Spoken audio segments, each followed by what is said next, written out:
नमस्कार दोस्तों।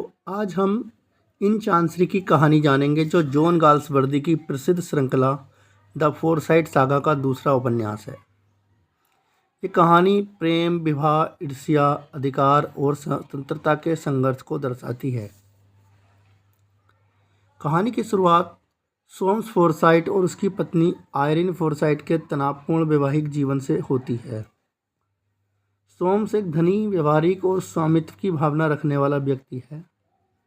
वह आयरिन से गहरा प्रेम करने का दावा करता है, लेकिन उसे एक स्वतंत्र व्यक्ति के बजाय अपनी संपत्ति की तरह देखता है। आयरिन अपने विवाह में खुश नहीं है। वह सोम्स के अधिकारपूर्ण व्यवहार से घुटन महसूस करती है। उसका मन उससे दूर होता जाता है। इसी दौरान आयरिन की निकटता यंग जोलियोन फोरसाइट से होती है। यंग जोलियोन संवेदनशील, उदार और कला प्रेमी व्यक्ति है। वह आयरिन को सम्मान और समझ देता है, जिसकी उसे लंबे समय से आवश्यकता थी। सोम्स ये महसूस कर लेता है कि आयरिन उससे दूर जा रही है।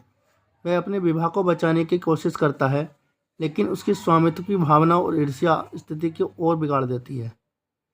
आयरिन अंततः उससे अलग रहने लगती है। कहानी में सोम्स की बेटी फिलियोर फोरसाइट और यंग जोलियोन के पुत्र जॉन फोरसाइट भी महत्वपूर्ण भूमिका निभाते हैं। दोनों युवा एक दूसरे से प्रेम करने लगते हैं, लेकिन उनके परिवारों के बीच पुराने विवाद और कटु संबंध उनके प्रेम के रास्ते में बाधा बन जाते हैं।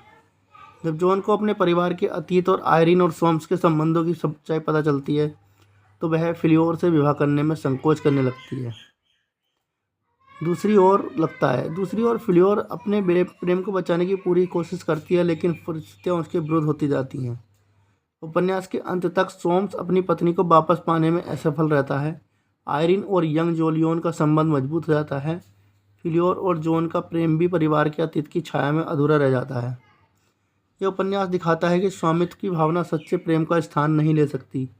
जॉन गाल्सवर्दी ने इसमें विक्टोरियन समाज की विवाह संबंधी धारणाओं, पारिवारिक संघर्षों और व्यक्तिगत स्वतंत्रता की इच्छा को गहराई से चित्रित किया है। If you like this video, please don't forget to like and subscribe our channel. Thank you so much.